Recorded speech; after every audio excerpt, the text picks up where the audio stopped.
El tiempo es suyo, hermano Germán, para la oración. Amén. Oremos. Amén.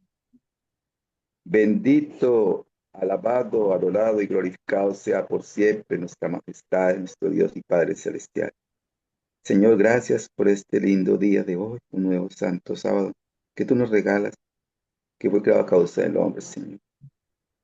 Gracias, Señor, por la vida de cada uno de nosotros, que estamos ubicados en este grupo, Señor, buscando cada día de tu verdad, de tus profecías y tu palabra escrita está. Gracias, Señor, por poder tener este grupo hermoso y a la hermanita María Cedeita, familia, llevando la guía y orientándonos cada día, Señor, en tu palabra, Señor.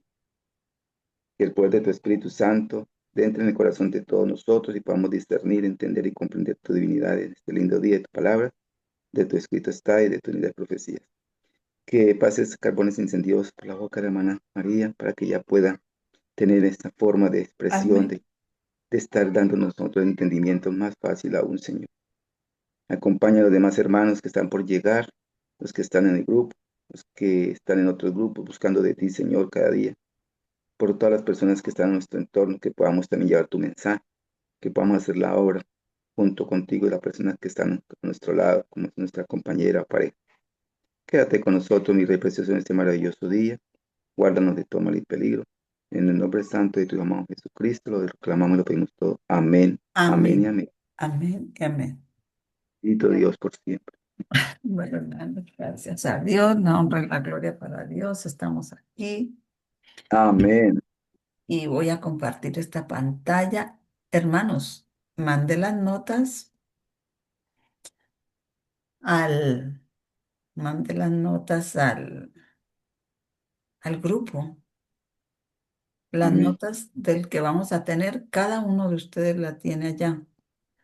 Si ustedes quieren ir leyendo desde allá, desde su celular, las notas del estudio de hoy se llama Panium, Panio. Ahí lo escriben como Panium número 23. Y pues el anciano Jeff leyó de estas notas y en algunas partes paraba para hacer algunas aclaraciones y vamos a tratar de seguir su ejemplo. Amén. Entonces voy a quitar esto de aquí para que esto se nos haga más grande y cada uno pueda leer desde allá, si quieren leer desde allá, o si bueno,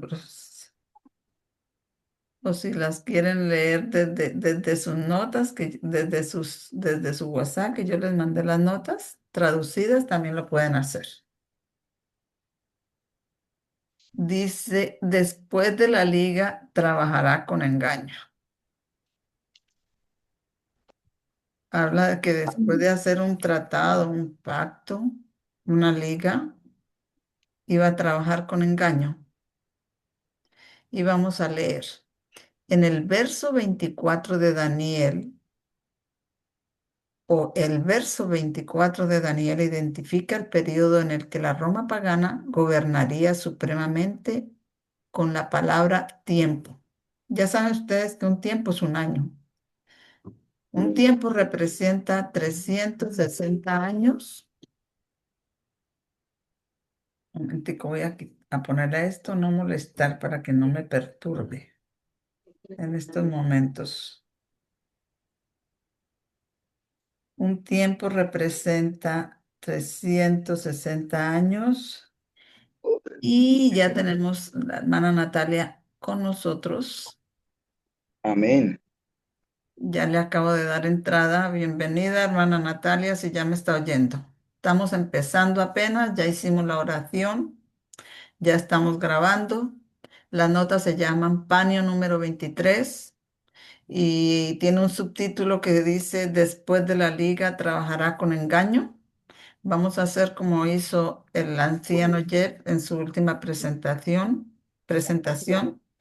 que leía y paraba en algunos momentos para tener Número, algunas número,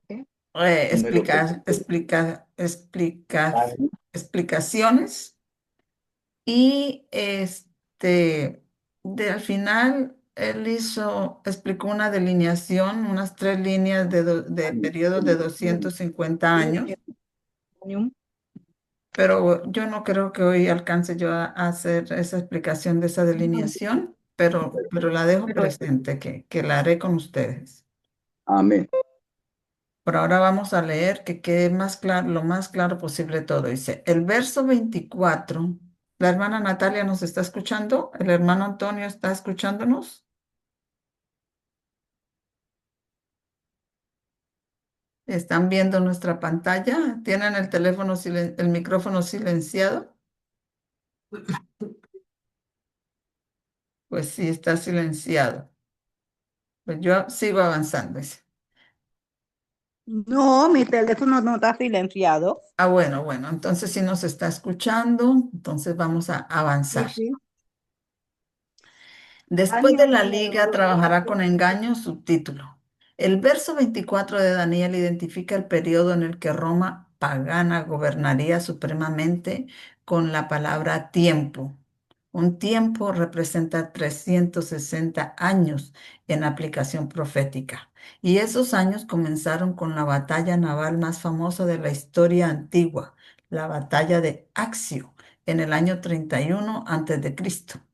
Hubo otras batallas navales de mayor envergadura y con una estrategia más sofisticada, pero la de Accio fue la más emblemática por su asociación con Marco Antonio y Cleopatra.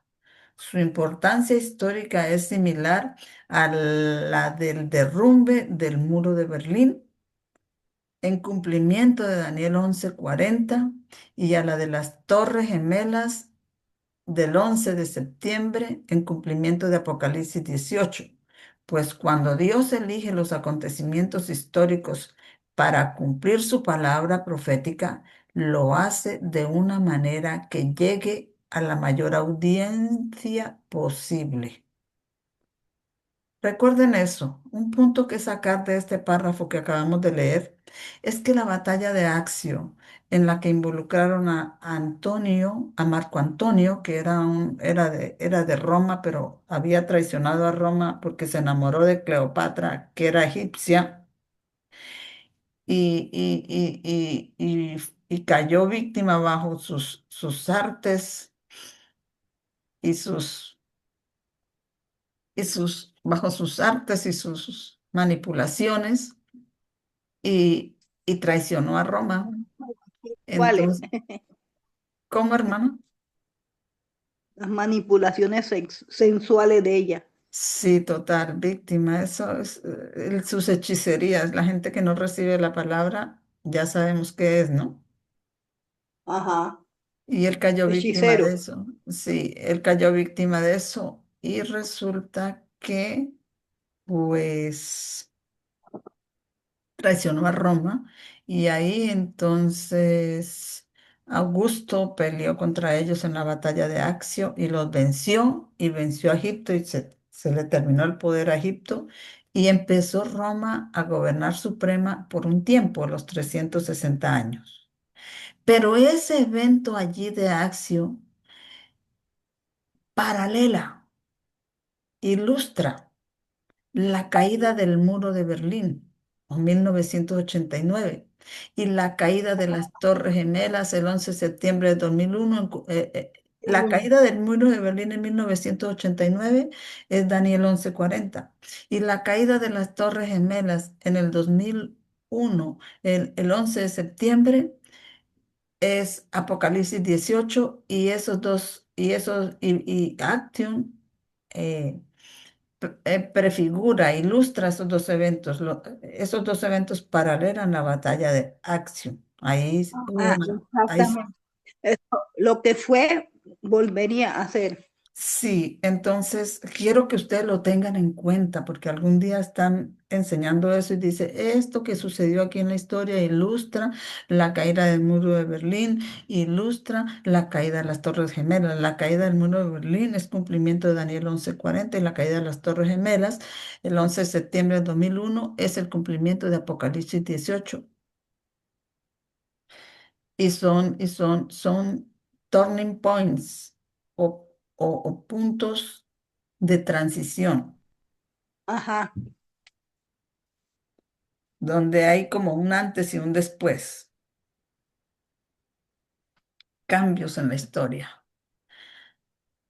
Sigo con el siguiente párrafo. Y después del pacto que hizo con él, obrará con engaño, pues subirá y se fortalecerá entre un pueblo pequeño. Entrará pacíficamente en los lugares más fértiles de la provincia y hará lo que sus padres no hicieron, ni los padres de sus padres. Esparcirá entre ellos el botín, el despojo y las riquezas, sí, y planeará sus intrigas contra las fortalezas, aún por un tiempo.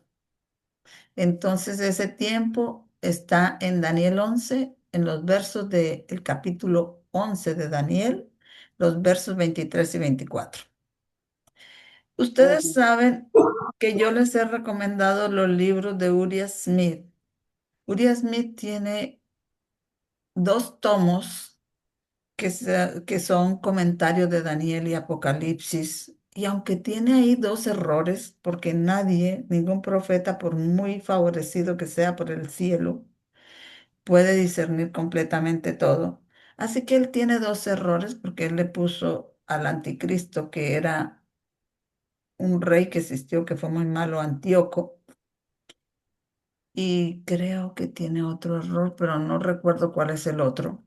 Pero a pesar de eso, él registra, esos no son libros inspirados, los comentarios de Daniel y Apocalipsis por Uriah Smith, que son dos tomos, pero él registró los acontecimientos de la historia muy fiel a lo que sucedió y aplicó las profecías que estaban predichas de cuándo ocurrirían esos acontecimientos. Por lo tanto, la hermana Uwai apoya esos libros y la hermana Uwai en uno de sus escritos dijo que esos libros, Daniel y Apocalipsis de Uriah Smith, eran la mano ayudadora de Dios, porque como registran el acontecimiento que fue predicho y lo colocan ahí, entonces la gente puede entender muy bien este, la profecía en el momento que se cumplió por los registros que él hizo de la historia, de las crónicas de la historia universal. Entonces, aquí cita al anciano Jeff a Uriah Smith. Dice, Uriah Smith concluye sus observaciones sobre la liga entre Roma y los macabeos. Eso fue como en el año 168 por ahí, 161 a 168, en que, aquí lo va a explicar, en que los judíos, una familia de judíos se rebeló contra el poder seleucida, que era una parte del territorio que se dividió, de los territorios que perteneció a Alejandro Magno, y tenía un rey que se llamaba Antíoco, y ese rey, estaba ejerciendo gran poder y aún sobre los judíos y estaba imponiendo su religión helenística y hacía ya que en el templo quería que los judíos adoraran lo que ellos adoraban y les hacía sacrificar cerdos a los dioses de ellos y todo. Y una familia se rebeló contra ellos y de ¿Cómo se apellido llamaba? A. Antioquia. No, no, acá. Antioquia. Y de ahí vienen la historia de los macabeos, porque tenían ese apellido. Y ellos se rebelaron contra ellos, mataron a un sacerdote judío que había decidido obedecer a ese Antíoco, lo mataron y se fueron como guerrilla para oponerse al poder de ese Antíoco. Entonces, finalmente ellos buscaron, esos macabeos, buscaron la ayuda de Roma contra Antíoco. Hicieron una liga con Roma. pero el Señor les había prohibido al pueblo de Dios que hicieran ligas con las naciones paganas, ¿no? Entonces aquí Uriah Smith va a hablar de esa liga que hicieron los macabeos con los romanos. Dice, Uriah Smith concluye sus observaciones sobre la liga entre romanos y los macabeos del verso 23 al comentar sobre la gente pequeña del verso.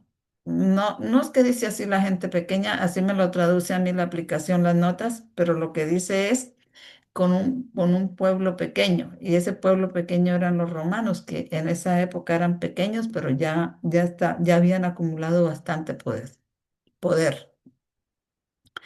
En aquel tiempo los romanos eran un pueblo pequeño y comenzaron a actuar con engaño o con astucia, como indica la palabra. Y desde ese momento ascendieron de forma constante y rápida hasta alcanzar la cima del poder que lograron posteriormente. El verso 24 citado. La forma habitual en que las naciones antes de la época de Roma habían entrado en provincias valiosas y territorios ricos era mediante la guerra y la conquista. Roma iba a hacer ahora lo que no habían hecho sus padres ni los padres de los padres, es decir, recibir estas adquisiciones por medios pacíficos por medios pacíficos. Se inauguró la costumbre, antes desconocida, de que los reyes, legando sus reinos a los romanos, o sea, por tratados, por pactos, por ligas, los reyes entregaban su reino a los romanos. De esta manera Roma se hizo con grandes provincias. Aquellos que así quedaron bajo el dominio de Roma obtuvieron grandes ventajas. Fueron tratados con amabilidad y clemencia. Era como si se les repartiera el botín entre ellos. Estuvieron protegidos de sus enemigos y descansaron en paz. Perdón. Descansaron en paz y seguridad bajo la égida del poder romano. En la última parte de este verso, el obispo Newton sugiere la idea de utilizar los dispositivos de predicción desde las fortalezas en lugar de contra ellas. El obispo Newton ustedes han oído hablar de Newton, el inventor de la gravedad, pero él tenía más escritos cristianos que de matemáticas, aunque es conocido por ser matemático, pero él tenía más escritos cristianos y él sugiere la idea de utilizar dispositivos de predicción desde las fortalezas, en lugar en contra de ellas, como dicen otras Biblias. Esto es lo que hacían los romanos desde la sólida fortaleza de su ciudad de 7 colinas, incluso Ya. por un tiempo, o sea, 360 años. Sin duda, un tiempo profético, 360 años. A partir de la fecha, ¿se debe fechar estos años? Probablemente a partir del acontecimiento que se describe en el siguiente verso, probablemente después del acontecimiento que se describe en el siguiente verso. Esa es lo que cita el anciano Jeff en este párrafo es de los libros de Uriah Smith. Y esto, Uriah Smith, comentarios de Daniel Apocalipsis, en la página 272 y 273. Ustedes van a esas páginas y van a leer los comentarios de Uriah Smith de lo que él comenta sobre los versos de Daniel 11, 23 y 24 y lo que sucedió en cumplimiento de esos versos en la historia, los eventos que sucedieron. Por eso es que la hermana White dice que es la mano ayudadora de Dios esos libros. esos tomos. Smith continúa e identifica la batalla de Actium en el año 31 antes de Cristo. Ahí dice Actium, pero en español se dice Accio.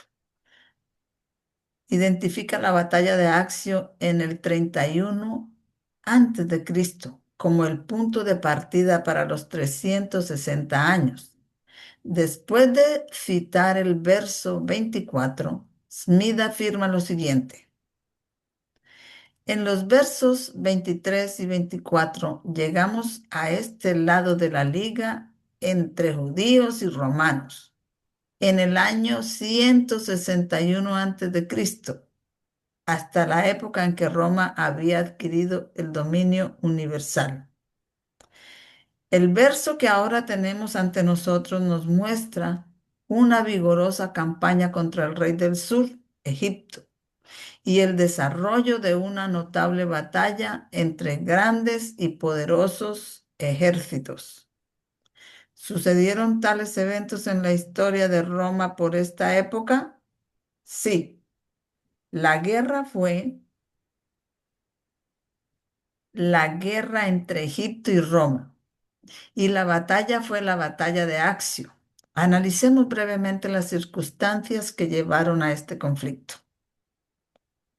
Esto es lo que comenta Uriah Smith sobre la batalla de Accio y qué circunstancias llevaron a la batalla de Accio, porque después de que los romanos triunfaron en la batalla de Accio, dominaron Egipto y así conquistaron el último obstáculo, porque él ya había conquistado Siria, que sería, que sería Persia.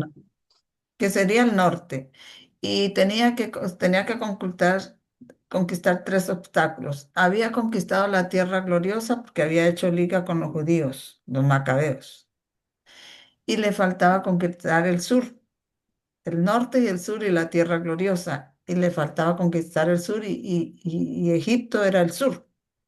Así que le faltaba esa parte. Así que cuando conquistó Egipto en la batalla de Accio, ya conquistó los tres obstáculos y empezó el periodo profético por un tiempo o 360 años en los que eso ocurrió y nadie puede decir que no ocurrió. Roma gobernó suprema en el mundo durante esos 360 años y pongan atención a los eventos que llevaron a esa guerra porque todo eso es lo que nos va a hacer identificar las ligas que se están haciendo ahorita en nuestro tiempo, lo que está sucediendo, que lo que está pasando, para que no seamos ciegos de lo que está pasando ahorita que todo está muy cerca y que estamos tan cerca de los 10 años de Esmirna, de la iglesia de Esmirna, y esos 10 años de la iglesia de Esmirna fue la persecución a los cristianos en el Imperio Romano, 10 años,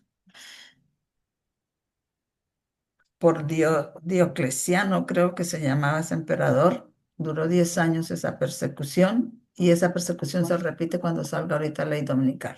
Viene un baño de sangre para los fieles. Entonces vamos a poner cuidado a todos estos eventos porque usted sabe que estos nos ilustran lo que va a pasar ahorita, lo que está sucediendo ahorita. Marco Antonio que era Marco Antonio, es el que cayó víctima de los encantos de Cleopatra. Marco Antonio, encantos, pero no encantos de belleza, sino de hechicería. Marco Antonio, Augusto César y Lepido conformaban el triunvirato que había jurado vengar la muerte de Julio César, porque a Julio César, que fue muy querido por Roma, lo mataron de 23 puñaladas, que esas 23 puñaladas que le dieron a él tipifican la herida mortal que le dieron al Papa Pío VI en 1798. Les voy adelantando. Entonces, lo habían matado. Entonces, estos tres, Marco Antonio, Augusto César y Lepido, se unieron en un triunvirato, como hacen en Colombia, que se reúnen para mandar tres para acabar con las guerras y todo, para hacer un frente de gobierno, algo así. Aquí le dicen triunvirato. Le pido conformaban un triunvirato que había jurado vengar la muerte de Julio César Este Antonio se convirtió en cuñado de Augusto al casarse con su hermana, Octavia. Antonio fue enviado a Egipto en misión gubernamental, pero cayó víctima de las artimañas y encantos de Cleopatra, la disoluta reina de Egipto. Tan fuerte fue la pasión que sintió por ella, que finalmente se unió a los intereses egipcios, repudió a su esposa Octavia para complacer a Cleopatra, le otorgó provincia tras provincia para satisfacer su avaricia.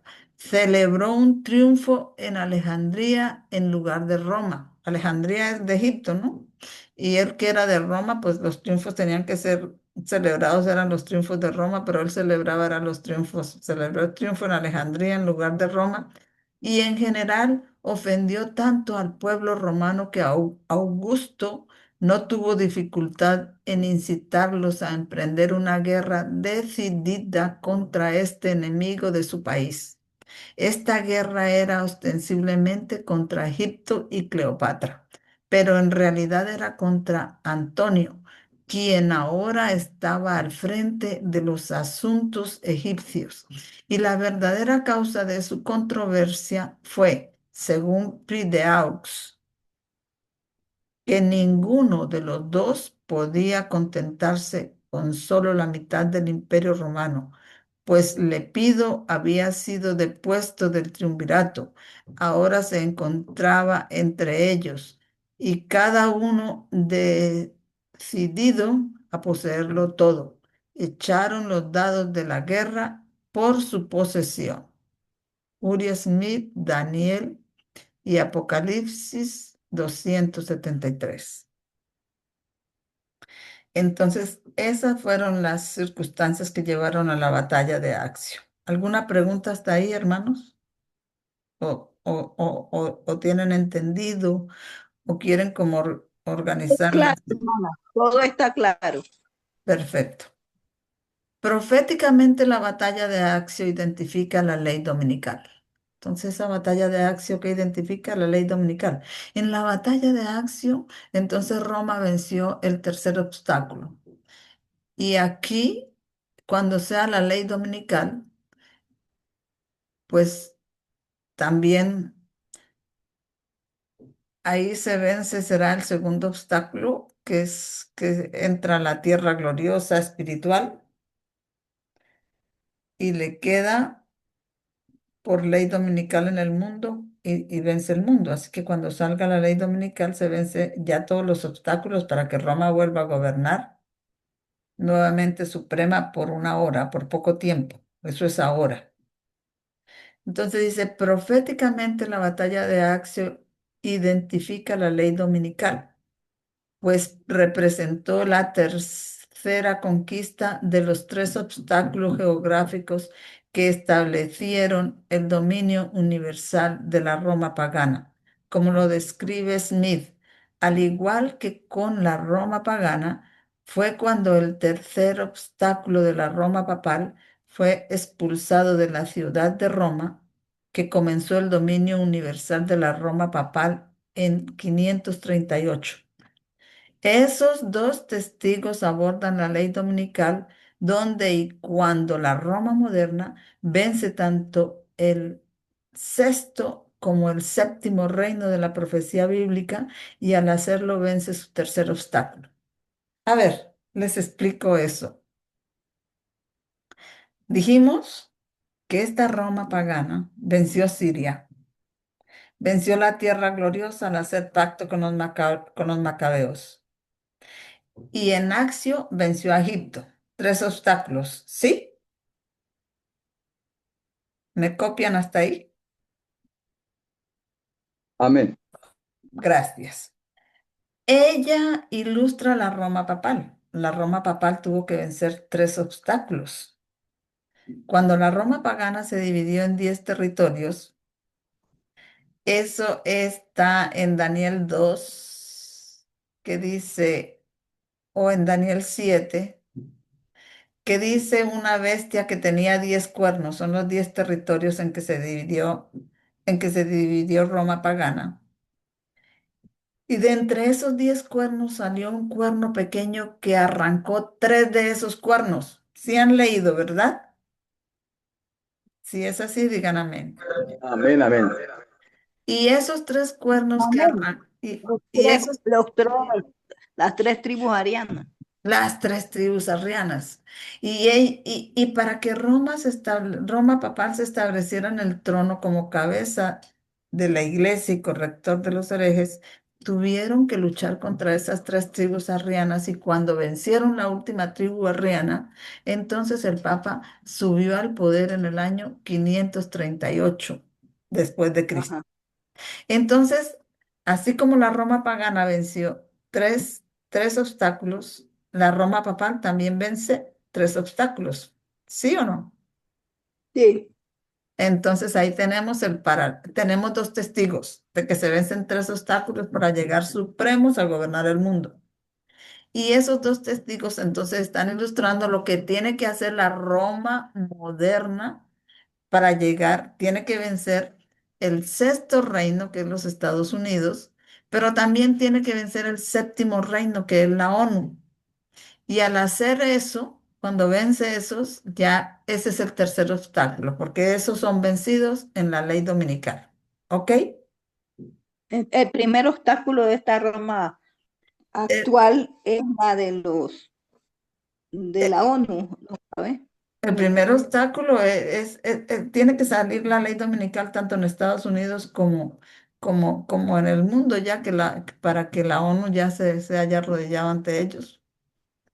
Y ya tiene ese tercer obstáculo vencido, tanto los Estados Unidos como Egipto moderno, el mundo ateo de hoy en día.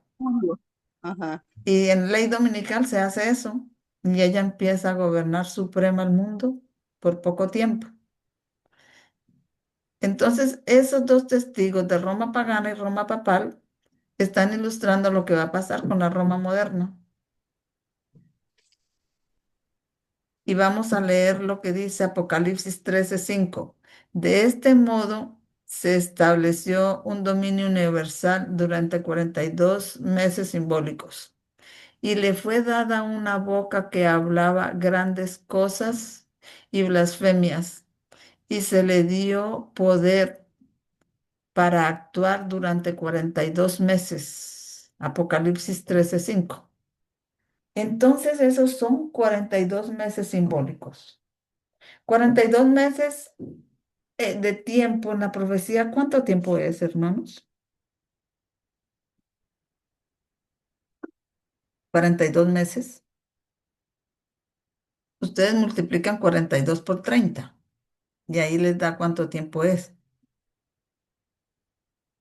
100, 1260, hermano. 1270. 1260 días. ¿Pero por qué dice que son simbólicos? Porque está hablando, está la línea de Roma pagana y la línea de Roma papal son 2 testigos de lo que va a suceder con la Roma moderna ahora en nuestro tiempo. Y desde 1844 dice que el tiempo ya no existe. Pero Apocalipsis 13 dice 42 meses. Pero como desde 1844 el tiempo ya no será más, entonces esos son 1260 simbólicos. ¿Sí me hago entender?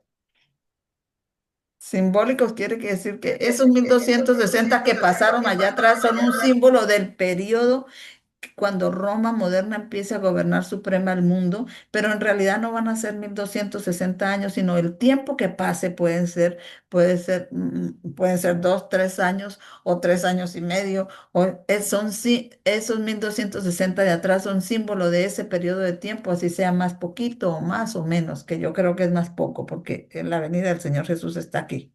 ¿Me hago entender? Pero Amén. Amén. así sea un año, pero es simbólico, es los 1260, entonces son símbolo de ese año que pase. ¿Ya? Sí, porque a Dios nadie lo va a, ¿cómo se dice? A sorprender. Nadie lo va a sorprender. Entonces ese tiempo, como después de 1844 ya no hay tiempo, entonces esos 1260 que habla Apocalipsis 13:5 son simbólicos. Amén. Roma contra Egipto. Ya, esa La dinámica profética de la guerra de Augusto de Roma contra Egipto y Cleopatra estuvo motivada por la rebelión de Marco Antonio.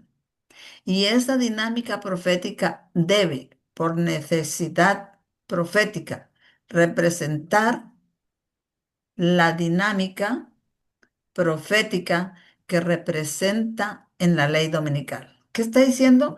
Que esa dinámica profética, esos eventos que llevaron a la guerra de Augusto de Roma contra Egipto y Cleopatra, que estuvo motivada por la rebelión de Marco Antonio, esa misma dinámica profética debe, por necesidad profética, o sea, es una necesidad profética que si eso pasó allá, aquí por necesidad, aquí modernamente debe ocurrir algo similar. Es una necesidad porque el Señor no va a hacer las cosas de otra manera, Él siempre las va a hacer de la misma manera. Debe, por necesidad profética, representar la dinámica profética que se representa en la ley dominical. O sea, eso que pasó con Marco Antonio y Cleopatra, en la ley dominical, cuando salga la ley dominical, es esa rebelión, esos eventos van a suceder algo de índole análoga. ¿Correcto? Y les digo de índole análoga y les hablo de la palabra porque nosotras ya la hemos buscado y sabemos qué significa análogo, ¿verdad? sí, similar, Similar, parecido. de la misma naturaleza y a la vez diferente, pero tiene que pasar algo similar, Hermana, rebeliones similares hermana, en los poderes que están ahora en el mundo. a modo de de refrescamiento, la Roma papal moderna, esta que se está perfilando ya, que está ya, ahí está, entre bastidores. Sí, Ella tiene que vencer tres obstáculos para volver a montarse en el poder, sí, ¿verdad? sí. Y ante esos obstáculos está el Egipto, ¿no? El mundo, Eh, que eh, está representado por qué? es que Por, Ese Egipto, como usted lo dice, el mundo, es el séptimo poder, que es la ONU, la Unión de Países del Mundo, la ONU. ajá, Cuando venza esa la ONU y venza la tierra gloriosa que es los Estados Unidos, que eso se vence en ley dominical, ahí ya venció el tercer obstáculo. ajá.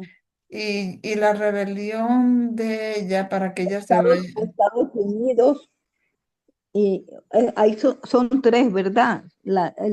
El mundo sea representado por la ONU, Estados Unidos, ¿y cuál es el y el otro que falso se me profeta, escapa? y el falso profeta. Ah, ya. Eh, Entonces Estados vamos a seguir Unidos leyendo. también. Ajá, vamos a avanzar a ver si les puedo explicar un poquito lo que les quiero decir ahorita, pero no lo quiero decir sin yo misma confirmarlo. En acción, Ajá. Roma conquistó Egipto, un poder que consistía en una alianza entre un hombre rebelde y una mujer impía. Y yo quiero confirmarlo, pero hay una alianza, una mujer, ¿qué significa en profecía? Mujer, es una iglesia. Una iglesia. Iglesia, Entonces esa alianza, y Antonio significa el Estado. Entonces, y hay una alianza entre esa mujer, que es una iglesia, y el Estado, que sería, el Estado sería Donald Trump ahora, y la iglesia, ¿quién sería? Sí, Todas las religiones evangélicas la apóstatas, religión, las religiones la evangélicas religión del apóstatas. comunismo. Y el papado tiene que luchar contra esos y vencerlos a los dos. Así es como yo lo veo, porque Augusto tuvo que luchar contra Antonio y Cleopatra. Y Antonio sería Trump y Cleopatra sería el protestantismo apóstata. Vamos a leerlo a ver si es así como yo lo entendí. Se los explico así como yo lo entendí, vamos a ver que lo confirmes. En Accio, Roma conquistó Egipto, un poder que consistía en una alianza entre un hombre rebelde y una mujer impía. La alianza de Antonio y Cleopatra representa la unión de la Iglesia y el Estado. En Accio, la Roma de Augusto conquistó un poder representado por una unión impía de la Iglesia y el Estado, que eso era lo que representaba Antonio y Cleopatra. Entonces eso ya en nuestras mentes tenemos que irlo paralelando con Donald Trump y el protestantismo apóstata, la imagen de la bestia. Cleopatra representa una iglesia corrupta alineada con Antonio, símbolo de Roma. Cleopatra dominaba su relación, como lo representa Uriah Smith. Cleopatra era la que dominaba a Antonio y la iglesia es la que va a dominar el Estado, ¿no? La iglesia apóstata. Cleopatra dominaba su relación, como lo representa Uriah Smith, quien afirma que Antonio cayó víctima de las artes y encantos. Esos encantos no es de belleza, sino de hechicería. Cayó víctima de las artes y encantos de Cleopatra, la disoluta reina de Egipto. La alianza entre la Iglesia y el Estado representada por Antonio y Cleopatra identifica a Cleopatra como una figura dominante en la relación. Por lo tanto, la combinación de Iglesia y Estado que representa su relación se ajusta a a la definición de la imagen de la bestia, que es la combinación de Iglesia y Estado con la mujer al mando. Accio tipifica la inminente ley dominical. Con la mujer al mando, cómo vemos Apocalipsis 17? ¿Quién está sentada sobre la bestia? La iglesia. La La mujer está mujer, sentada, vi una mujer sentada sobre una bestia escarlata que tenía 7 cabezas y 10 cuernos. O sea, la religión está dominando el Estado. Entonces, eso es lo que describe acá. Entonces dice, la combinación de la iglesia y Estado que representa su relación se ajusta a la definición de la imagen de la bestia, que es la combinación de iglesia y Estado con la mujer al mando. Accio tipifica la inminente ley dominical. En la ley dominical, la que va a estar al mando es la mujer, la iglesia. Augusto representa el poder papal conquistando los Estados Unidos en la próxima ley dominical. O sea, Augusto que peleó contra Alejandro Magno, entonces es papa, el poder papal conquistando a los Estados Unidos en la ley dominical. Marco Antonio es el cuerno republicano de la bestia de la tierra y el cuerno republicano, el que está al frente del cuerno republicano, pues es el presidente Trump, presidente republicano, ¿no? Entonces, Marco Antonio es el cuerno republicano y Cleopatra es protestante, o sea, los protestantes apóstatas. Así que es así como se los expliqué. Sí, el cuerno protestante apóstata. ¿Ok, hermanos? ¿Alguna pregunta hasta ahí? ¿O todo claro y puedo avanzar?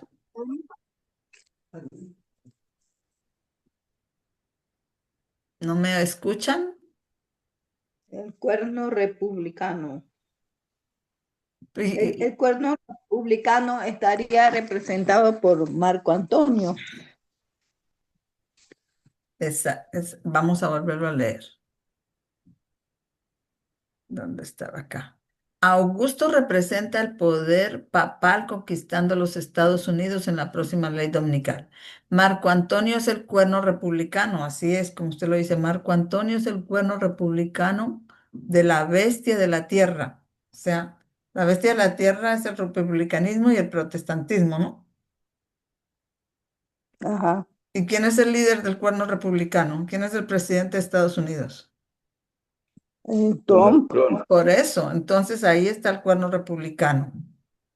El Papa entonces tiene que pelear contra el cuerno republicano, contra Trump y Cleopatra. Cleopatra es el cuerno protestante o los protestantes apóstatas, ¿correcto? Ajá. Como yo les, Exacto. como yo les había Cleopatra. explicado. Amén.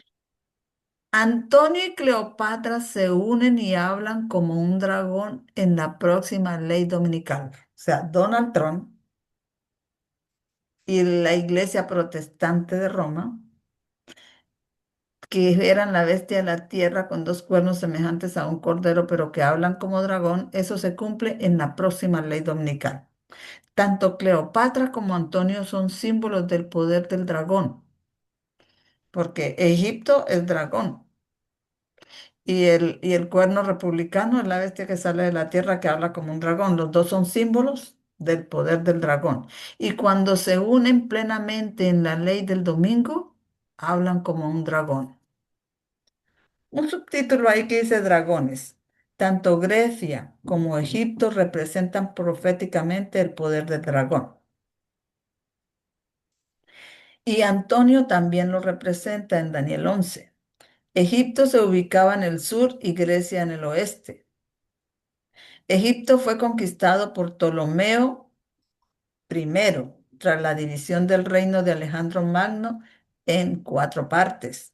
Ptolomeo I se convirtió entonces en el primer rey profético del sur y Cleopatra fue la última gobernante tolemaica de Egipto. Ptolomeo nació en Macedonia, lugar de nacimiento de Alejandro Magno. Macedonia se encontraba en el norte de Grecia y afirmaba que sus orígenes ancestrales provenían de héroes míticos griegos.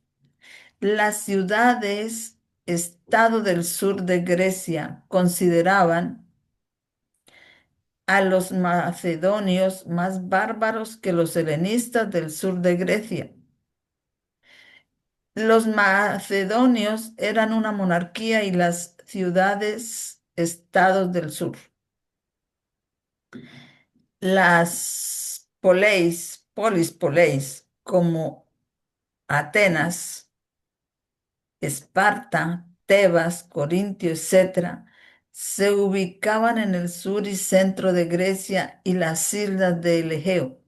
Estas polis solían tener gobiernos democráticos. Esas polis es como ciudades, gobiernos democráticos, oligárquicos o mixtos, mientras que Macedonia era una monarquía centralizada con una fuerte dinastía real, los argeadas. Sin embargo, todas eran helenísticas y cuando Roma entró en escena, los, las, domin- las, do- las domi- dominó. Eso está ahí, no entiendo esa traducción. Cuando Roma entró en escena, dominó, me imagino esos grecios. Cleopatra fue la última gobernante tolemaica que representaba a la tribu monárquica griega del Reino del Norte, originaria de la región de Macedonia o el norte de Grecia. El rey del sur. Cleopatra fue la última gobernante del reino tolemaico que comenzó con Ptolomeo I, cuando el reino de Alejandro se dividió en 4 partes. En la batalla de Accio, el reino tolemaico, el rey literal del sur llegó a su fin. Ahí Cleopatra murió. No la mató nadie. Ella al ver que estaban perdiendo la batalla, el amante de ella, Marco Antonio, cuando vio que ella se acobardó y se fue, y que la gente que estaba con él lo había traicionado, él se suicidó. Y ella quedó viva, pero cuando llegó a Egipto se hizo morder por una serpiente venenosa y murió. Así que ahí llegó a su fin el reino tolemaico, el rey literal del sur llegó a su fin allí. El siguiente rey del sur sería el Egipto espiritual. ¿Y quién es el Egipto espiritual? Porque ahí el rey del sur literal llegó a su fin Y ahora en la historia de las crónicas del mundo, el siguiente rey del sur iba a ser espiritual. Y ese rey del sur espiritual estaba representado por la Francia atea durante la historia de la Revolución Francesa. O sea, después de Cleopatra, ya no había rey del sur literal, sino espiritual, y era Francia. En la Revolución Francesa, cuando sacaron una ley que daba intolerancia a las Biblias y recogieron todas las Biblias y las quemaron en la capital de París y esa ley duró 3 años y medio. Ustedes tienen que tener esos acontecimientos así claritos en su mente porque esos ilustran los acontecimientos modernos que están ocurriendo en estos momentos. Así es, amén. Dice, y sus cadáveres yacerán, dice Apocalipsis 11:8, y hablando de la Revolución Francesa, tanto externo como interno. Dice, y sus cadáveres yacerán en la calle de la gran ciudad que espiritualmente es llamada Sodoma y Egipto, donde también nuestro Señor fue crucificado. Crucificado. Alguien me hacía una pregunta a mí y pues me acuerdo quién me hizo la pregunta, pero no voy a decir su nombre, y me decía que qué significaba eso y sus cadáveres yacerán en la calle de la gran ciudad que es llamada Sodoma y Egipto, donde nuestro Señor también es crucificado. ¿Que quién eran esos dos testigos? Que si era el Antiguo Testamento y el Nuevo Testamento. Una de sus interpretaciones bíblicas es que es el Antiguo Testamento y el Nuevo Testamento, pero para la época, para esa época de la Revolución Francesa. Pero después para los mileritas y fue la Biblia y el espíritu de profecía. Pero en la época y para nosotros también es la Biblia y el espíritu de profecía. Pero en la época de Moisés era la Biblia y la ley de Dios, ¿no? Entonces, Ajá, tiene usted sabe que las reglas, las 14 reglas de Guillermo Miles dice que un texto tiene más de una interpretación, ¿ok? sí. Entonces, aquí está hablando de esos dos testigos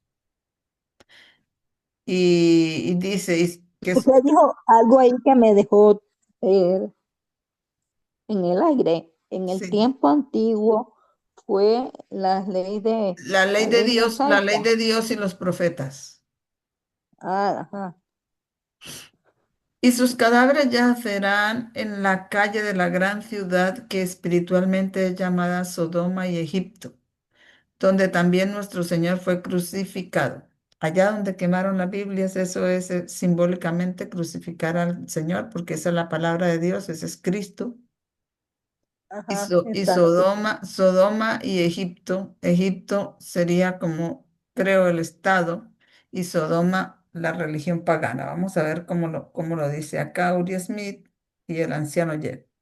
El Egipto literal era el rey literal del sur en relación con la división del reino de Alejandro, pero el Egipto espiritual está representado como el rey del sur por los partidos proféticos de Egipto, no por una dirección literal. Sur y oeste. Cleopatra, la última gobernante tolemaica del reino, representaba proféticamente una doble potencia griega. Cuando dice que son los partidos de Egipto, o sea, ahí lo traduce así, pero cuando dice que el rey, voy a volver a leer eso para explicarles eso. El Egipto literal era el rey literal del sur en relación con el reino, en relación con la división del reino de Alejandro. Pero el Egipto espiritual está representado por el rey del sur por los atributos proféticos de Egipto, no por una dirección literal. ¿Qué son los atributos proféticos? Un atributo es una característica, una cualidad, ¿Sí me hago entender? ¿Y cuál era la cualidad del rey profético de Egipto literal? Es que era ateo. Así que Ajá. el rey del sur espiritual tiene que tener ese atributo, ser ateo, Esa misma no característica. creer en Dios. Y eso eran los franceses cuando recogieron las Biblias Ajá, para quemarlas en París y cuando sacaron la ley ajá. de intolerancia a la Biblia, que por eso les vino, hubo revolución y hubo un gran terremoto y murieron como 7.000 personas y ese terremoto no era un terremoto Sí, literal, sino la revolución murió cayeron en tanta una gente gran desgracia. que es comparada con la gente que muere en un terremoto. Ajá, una gran desgracia para ellos. Ujú. Ahora vamos a leer sur y oeste. Sur como el sur y el occidente. Va a hablar ahí. Cleopatra, la última gobernante tolemaica del reino, representaba proféticamente una doble potencia griega, occidental y egipcia. La griega, la parte occidental y egipcia, la parte sur.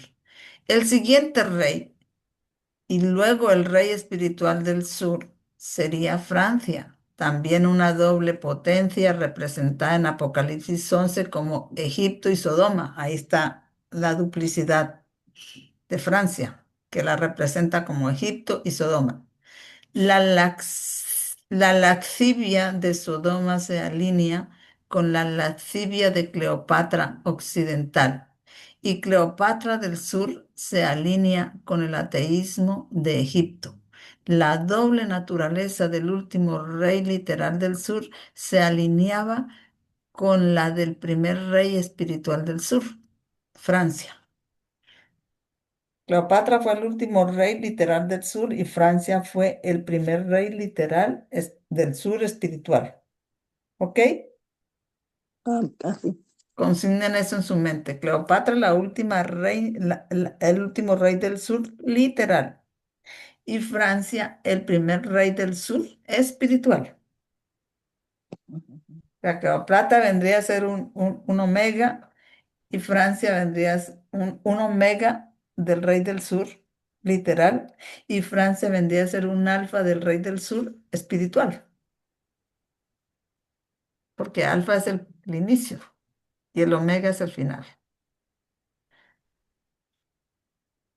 Espero puedan entender eso. Francia es omega espiritual. No, Francia es el alfa, porque es el primer rey espiritual. Porque Ah, ya, después vino la Unión Soviética, que era el rey, como sería como el segundo rey del sur espiritual, y ahora ¿quién tenemos como rey del sur espiritual? Como la ONU, sería como el omega, como la ONU sería como la omega del rey del sur espiritual. Y Cleopatra, que fue, porque antes de Cleopatra hubieron otros reyes del sur, pero Cleopatra fue la última rey del sur literal, literal. ya, ya, ya. Y al ser ella la última rey del sur literal, pues es la omega del rey del sur literal. ¿Ya? Exacto. Sí. Francia Bueno, es el alfa como bueno. rey espiritual. Él dice que el Señor forzará nuestras mentes hasta el máximo, ¿no? Así.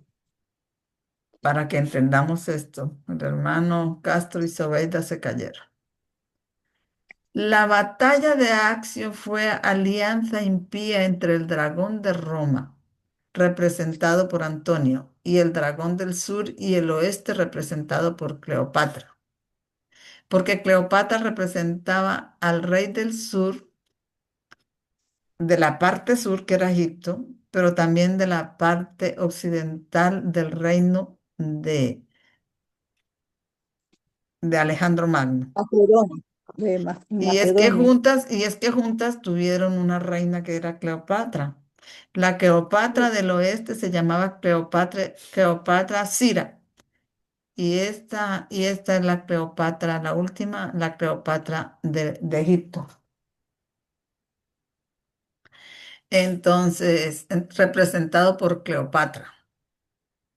Entonces, esta Cleopatra representa las dos. Antonio y Cleopatra representan la iglesia y el Estado, por lo que la conquista de Accio por Augusto de Roma, por lo que la conquista de Accio por Augusto de Roma representa una conquista donde Roma prevalece sobre una unión doble impía que tipifica la imagen de la bestia. O sea que cuando Augusto peleó contra Roma y Cleopatra y la conquistó, eso tipifica cuando el Papa va a vencer al sexto reino y que sería Estados Unidos con el protestantismo apóstata. Entonces repito eso. La batalla de Acción fue la alianza impía entre el dragón de Roma, representado por Antonio, y el dragón del sur y el oeste, representado por Cleopatra. Antonio y Cleopatra representan la iglesia y el Estado, por lo que la conquista de Accio por Augusto de Roma representa una conquista donde Roma, esta Roma moderna, prevalece sobre una unión doble impía que tipifica la imagen de la bestia. ¿En dónde es eso que hacen la imagen de la bestia los protestantes apóstatas unidos con Trump? Pues allá en Estados Unidos, En Estados Unidos. donde echan abajo la Constitución. Entonces, cuando Ujú. hagan eso, ya están conquistados por por la Roma moderna que sería el papado. El- 360 años después, ¿dónde está? Por Augusto de Roma representa una conquista donde Roma prevalece sobre una unión doble impía que tipifica la imagen de la bestia. 360 años después, en cumplimiento de Daniel 11:24, Constantino dividió Roma en Oriente y Occidente, dejando a la mujer de Roma en Occidente y trasladando al hombre de Roma al Oriente, porque Constantino, que se trasladó al Oriente, era el Estado, y la mujer era la iglesia, se quedó en el Occidente, en Roma. Una conquista del sur y el oeste simbolizó la división del este y el oeste después de 360 años, allá cuando fue trasladada la capital de Roma para Constantinopla. En la batalla, una conquista del sur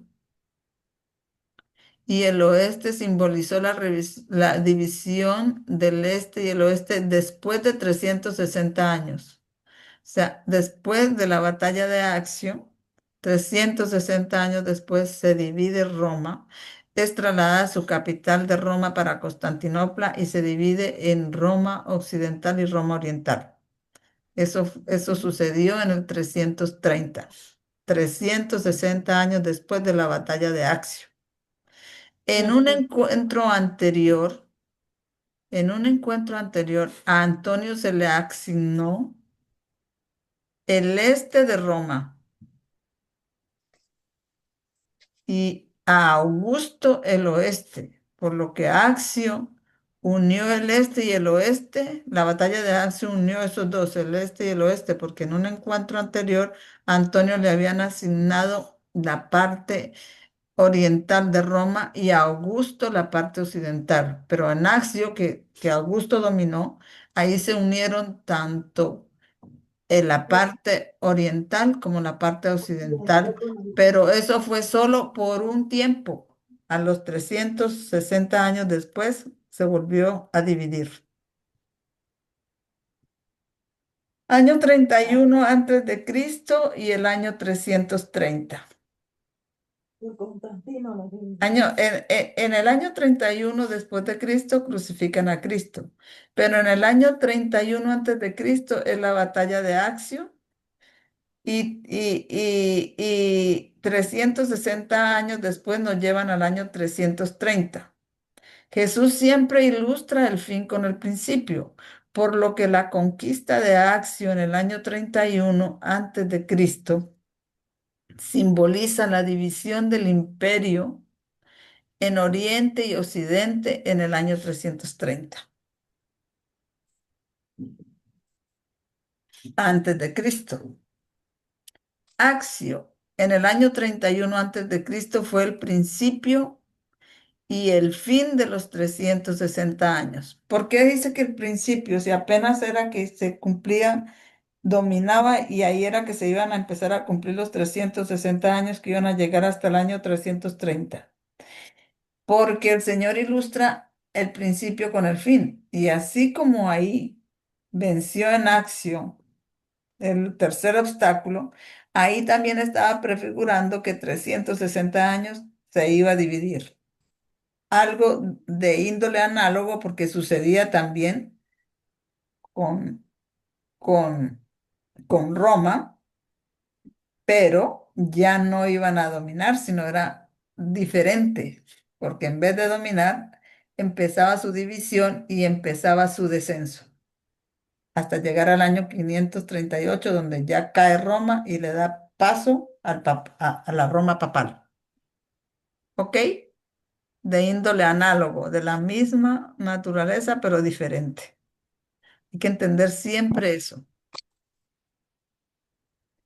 Entonces dice, fue el principio, dice, Acción en el año 31 antes de Cristo fue el principio y el fin de los 360 años que concluyeron en el año 330 antes de Cristo. Tanto el 31 antes de Cristo como el 330 antes de Cristo simbolizan la inminente ley dominical tal como se representa en los versos 16 y 41 de Daniel 11.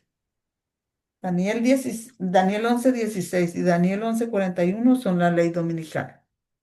Y tanto el año 31, cuando vencieron al rey de Egipto, al rey del sur, a Cleopatra y Antonio, como el año 330, cuando se dividió el imperio romano, eso representa ley dominical, como también el año 321 que Constantino sacó la primera ley dominical. Todas esas fechas, 31, 321 y 330, son símbolos de la ley dominical del verso de Daniel 11, 16 y Daniel 11, 41, cuando salga ley dominical en los Estados Unidos y la bestia que sale de la tierra hable como dragón. Otro símbolo tiene un título acá. Antonio de Roma, aliado Antonio de Roma, aliado con Cleopatra del sur y del oeste. O sea, Cleopatra del sur era la Cleopatra de Egipto, la Cleopatra que hizo víctima a Marco Antonio con sus artes y sus encantos. Esa Cleopatra representaba tanto a Cleopatra del sur como a la Cleopatra occidental, que esa era una otra Cleopatra que hubo mucho antes de ella, que se llama Cleopatra Asira. Pero esta Cleopatra simboliza esa. Ella sola representa las dos Cleopatras. Entonces dice, Antonio de Roma aliado con Cleopatra del sur y del oeste, representa una triple alianza dentro de su doble unión, porque como ella representa tanto la Cleopatra del sur como la del oeste, y Antonio representaría el Estado, entonces tiene una triple unión ahí, en ellos dos. Antonio de Roma, aliado con Cleopatra del sur y del oeste, representa una triple alianza dentro de su doble unión, representada por la imagen de la bestia, cuando salga ley dominical en Estados Unidos, cuando se una la iglesia con el Estado. La cruz también se relaciona con la ley dominical. Cuando crucificaron a Cristo, también tipifica la ley dominical y, por lo tanto, con Accio y el año 330. En la cruz, la doble unión de la iglesia y el Estado está representada por los judíos, la iglesia corrompida que se unen a Roma, el Estado, para crucificar a Cristo. El tercer bando en esta unión en la cruz está representado por Barrabás. Barrabás se hacía decir que él era el Cristo que estaban esperando, era un falso Cristo. Entonces, el tercer bando en esta unión en la cruz está representado por Barrabás. ¿Estaba quién? Los judíos apóstatas de ese entonces y Roma y Barrabás, ahí está la triple unión. Barrabás, un falso Cristo cuyo nombre significa hijo del Padre. Barrabás simboliza a un falso profeta en contraste con Cristo, el verdadero profeta. Roma era Antonio, Cleopatra del sur y del oeste representa dos, ahí van tres. Y Roma era Antonio y Cleopatra del sur y del oeste representaba a los judíos y a Barrabás. Entonces usted ve cómo todas esas líneas se paralelan entre sí. Siempre hay una triple unión. Pienso que ustedes deben ver eso, o sea, tienen que entenderlo. Tienen sus notas allá porque se las mandé de antemano. Lean y mediten. La cruz, la cruz también se relaciona con Elías en el Monte Carmelo, donde decidió quién era el verdadero falso profeta. En el Monte Carmelo se decidió quién era el verdadero profeta. La cruz también se relaciona con Elías en el Monte Carmelo, donde se decidió quién era el verdadero o el falso profeta. El falso profeta era entonces un símbolo doble. Los profetas de Baal y los sacerdotes de los bosques sagrados. ¿Cuándo era el falso profeta? Dice, la cruz se relaciona con Elías en el Monte Carmelo, donde se decidió quién era el verdadero o el falso profeta. El falso profeta era entonces un símbolo doble. Los profetas de Baal y los sacerdotes de los bosques sagrados. Baal es una deidad masculina y los sacerdotes de los bosques sagrados representan a Astarot, una deidad femenina. Los judíos en la cruz eran Astarot, la deidad femenina, y Barrabás, el impostor del varón de dolores, era la deidad masculina, Baal.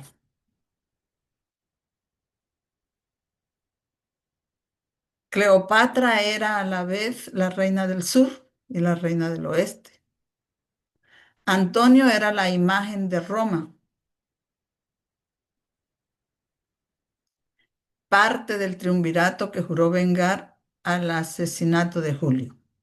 La muerte de Julio por 23 heridas representó la herida mortal del papado en 1798, en cumplimiento del verso 40 de Daniel 11.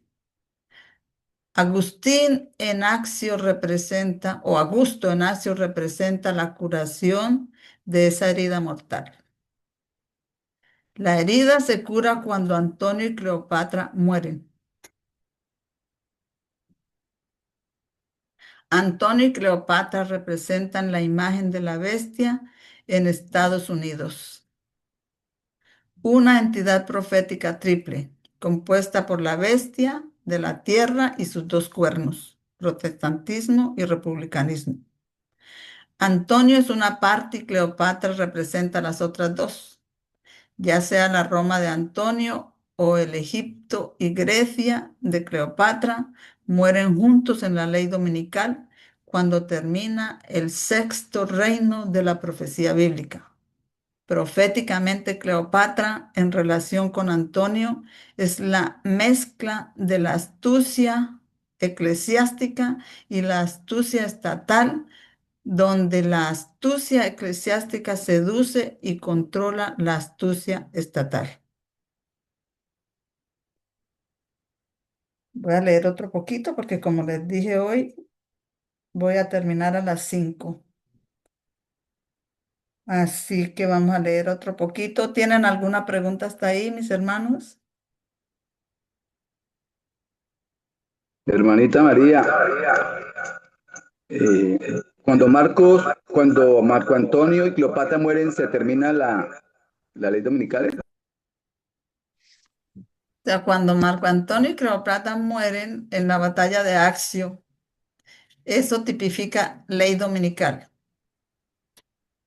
Ajá, Y cuando salga ley dominical en Estados Unidos, pues ahí tanto el cuerno republicano, que sería el Estado, como la iglesia corrupta, como el protestantismo apóstata, la iglesia corrupta, simbólicamente mueren porque son conquistados por Roma, porque Roma es la autoridad de la ley dominical. ¿Vale? ajá. Sí. Amén, Ah, amén. bueno, perfecto. Ya. La segunda muerte tipificada. En otro plano profético, Ya son las 11. ¿No? ¿Cómo, hermana? Digo que ya son las 11. Sí, Que ahorita le recordara. sí, sí, me faltan aquí 8 minuticos para terminar a las 5 y oramos y cerramos. Y en otro plano profético, la relación de Cleopatra con Julio César y Marco Antonio representa dos momentos en que la política eclesiástica de Cleopatra se entrelaza con la política del Imperio Romano. Vuelvo y repito eso porque en otro plano profético, ya hablando desde otro plano, desde otros eventos, la relación de Cleopatra con Julio César y Marco Antonio representa dos momentos en que la política eclesiástica de la iglesia, la política eclesiástica de Cleopatra se entrelaza con la política del Imperio Romano. Fue abandonada por Julio César en 1798, cuando recibió la herida mortal, ¿no? Paralelándola con lo que sucedió en 1798. En su primera muerte simbólica, en un cumplimiento del verso 40 de Daniel 11, y luego encuentra su fin sin ayuda.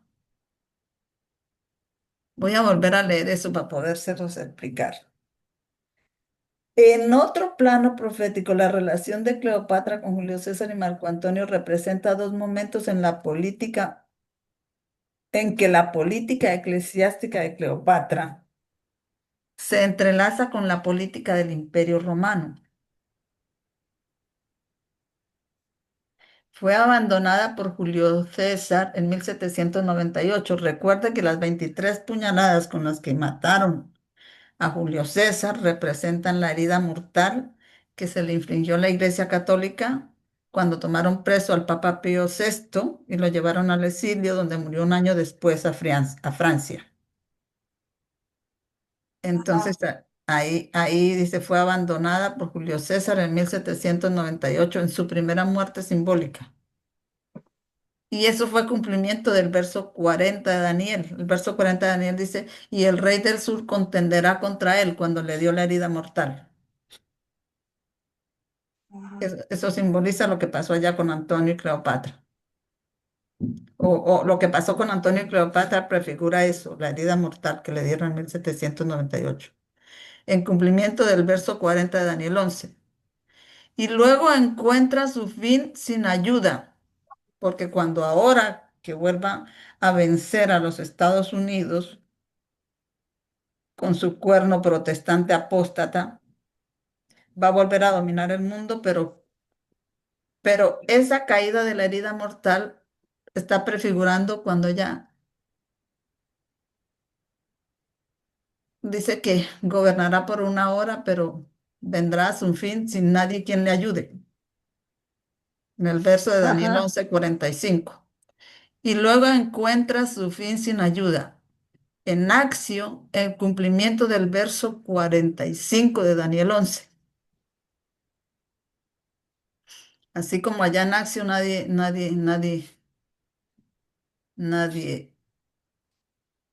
o Le sea, ayudó. en cumplimiento del verso 46. Y luego encuentra su fin sin ayuda. Así es lo que pasó en Accio, en cumplimiento del verso 45 de Daniel 11. El verso 40 es el principio de su primera herida mortal, que debe ser sanada. Y el final del verso 45 es donde recibe su segunda y última muerte, cuando ya viene Jesús. Al igual que las cuatro potencias romanas, de los versos 16 al 22,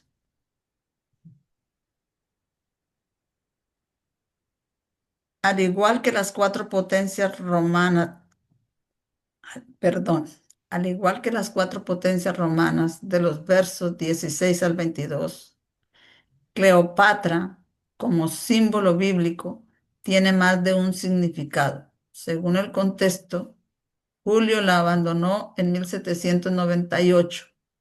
Se le retiró el apoyo real y luego su herida mortal sana con la ley dominical, pero los 10 reyes del Apocalipsis 17 finalmente la destruirán con fuego cuando encuentra su segunda y última muerte.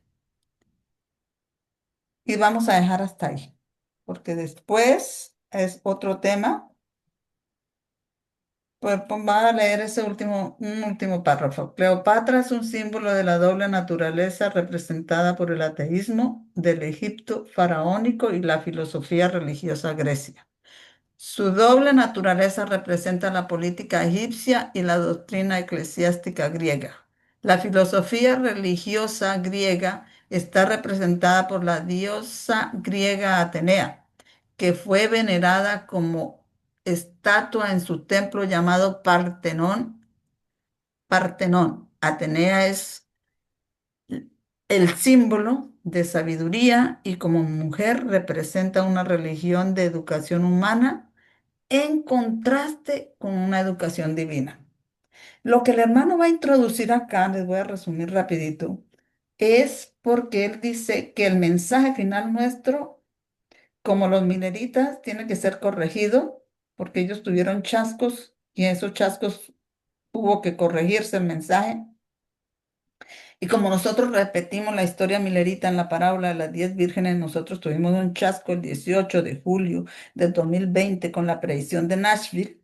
Y entonces nuestro mensaje ahora, ese chasco representa ese chasco milerita que tiene que ser corregido y tenemos que corregir el elemento del tiempo y corregir también, creo que hay que corregir, que dijimos que iba a haber ataque nuclear, creo que esa parte también va, pero que el Islam sí va a permanecer, el Islam como tercer ay, porque el Islam está involucrado, el Islam atacó el primer, el Islam está relacionado con los tres golpes que Balaán le dio al asno cuando el ángel de Jehová se le puso entre dos muros. ¿Recuerdan esa historia, no? Si la Sí. recuerdan, digan amén. Y como está relacionado con esos tres Amén. golpes, porque el asno de Balaán, asno, simboliza el Islam, porque dice que será hombre, será hombre, será hombre, será hombre rabioso como un asno salvaje, los descendientes del Islam de Ismael. El Islam. Y el Islam está representado por el asno, está representado por el viento, está representado por caballos airados. Pues tiene varios simbolismos el Islam. Y cuando en el clamor de medianoche, ahí estaban los símbolos del Islam. Cuando Jesús entró a Jerusalén, en la entrada triunfal, mandó desatar el asno, ahí estaba el símbolo del Islam.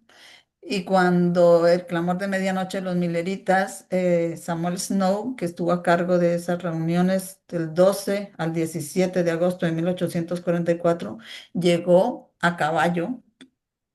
Ahí está el símbolo del Islam. Entonces el Islam sí se va a retener en esa corrección que se le va a hacer el mensaje, que se le va a hacer al mensaje de Nashville. Y nosotros, pues, para corregir el mensaje, los que no aceptaron el chasco, los que se regresaron, los que dicen que julio 18 no, pues no van a poder hacer la corrección, no van a poder cumplir con la línea milerita, como los que aceptamos y vamos a corregir. Entonces se va a corregir eso, se saca los manuscritos inéditos donde la hermana Way predijo el golpe de Nashville.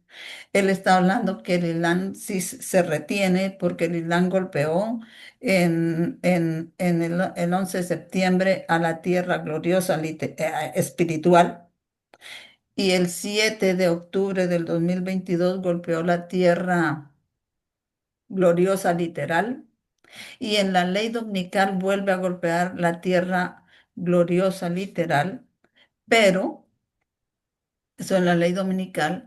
Pero ahora dice el anciano Jet que se está reconociendo un cuarto golpe del Islam después del tercer golpe que es en la ley dominical, se está reconociendo un cuarto golpe, que en ese cuarto golpe Ah, es donde se va a cumplir lo del Islam, lo de Nashville. exacto, en Porque Estados allí en Unidos.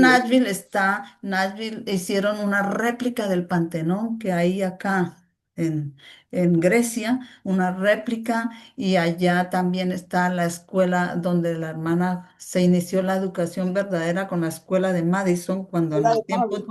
cuando los tiempos de la hermana White, que la hermana White perteneció a la junta de la escuela de Madison. Entonces hay un contraste ahí, hay un simbolismo ahí donde está la religión falsa de Grecia y está la religión verdadera del cielo, porque no fue en Nashville, pero fue muy cercano a Nashville donde se formó la escuela de Nashville. ¿Ok? Ajá, ajá. Entonces, esa corrección tiene que haberla para nosotros los que vamos a dar este mensaje, porque ese es el clamor de medianoche corregido hasta la ley dominical, porque después de la ley dominical lo que empieza ya es el fuerte clamor, cuando desciende el Espíritu, y que si entendemos eso tenemos que estar pidiendo el Espíritu y la sabiduría, y nosotros el Señor nos lo ha mostrado. Ah, o sea, lo estamos aprendiendo aquí con lo que él dijo y se lo ha mostrado a él, pero ¿cuánto hace que yo les dije que teníamos que pedir espíritu de Jehová, espíritu de sabiduría, espíritu de Y inteligencia, espíritu de de consejo, consejo. espíritu de poder, espíritu de conocimiento y de temor de Jehová? Que ese es Amén. pedir el Espíritu Santo y que será dado a los que se lo estemos pidiendo en este momento. Amén. Hermanos, estos momentos son solemnes, Amén. y les he enviado el PDF. Por favor, hermanos, sigo mirando que ustedes publican otras cosas, ven otros videos, y no veo que publiquen por lo menos un párrafo que hayan entendido de esto en un estudio individual que cada uno haya hecho. Dedíquenle tiempo a esto, porque estos estudios dice que son los que están forzando, porque el Señor en los tiempos finales forzará nuestra mente al máximo para que entendamos estos acontecimientos. Amén. Con esto termino, Amén. hermanos. Yo hoy pensaba, les digo, pensaba, voy a decirles que no hago culto. Está duro todo lo que me ha tocado la mudanza, hacer esto, aquello, esto, yo corre para un lado. Pero ¿cómo les digo eso a unas personas que han decidido ya no congregarse, sino donde está la verdad? Así sea uno, así sea dos, así sea tres. ¿Cómo les digo? No, yo hoy no me voy a congregar. ¿Y a dónde? 4 y 5 Así como sean usted. cuatro y cinco, pero como les digo, no, yo hoy no voy a hacer el culto. ¿A dónde van a ir ellos? ¿A dónde van a ir? ¿Dónde se van a reunir? ¿Quién les va a hablar palabras de verdad? Así que yo hago mis esfuerzos, hermanos, y ahí les mandé eso, y cuando ya este video lo suba, también lo mando. Aprovechenlo, hermanos, aprovechen eso Amén. para que les Amén. sirva para su salvación. Oremos.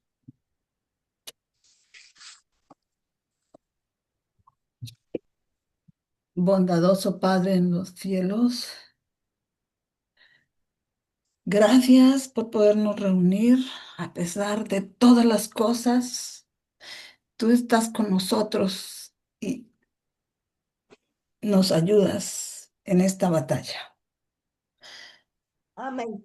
Levántese, Jehová, y siga con este grupo aquí y con todo tu pueblo en la ancha faz de la tierra que está reunido, que está pensando en reunirse según el tiempo en todo el mundo, según los meridianos y el tiempo donde va. Y derrama espíritu de Jehová sobre cada uno de nosotros, espíritu de sabiduría, espíritu de inteligencia, espíritu de consejo, espíritu de poder, espíritu de conocimiento y de temor de usted. En el nombre de nuestro Señor Jesucristo. Amén Te lo pido y te lo agradezco. Amén. Amén, amén y amén. Amén, amén y amén. Bendito Dios. Gracias, hermanita, por todo esto. Hermanos, feliz sábado de tarde allá. El resto de Amén. hora, Pero usted, el resto de hora, ustedes tienen allá las notas. Feliz sábado, hermanitos. Gracias, terminen hasta las 12 estudiando las notas, ¿vale? Amén. hermanitos, sigamos orando los unos por los otros. El tiempo se nos acerca. Amén, Amén, Amén. hermanita Natalia. amén. Bien, que usted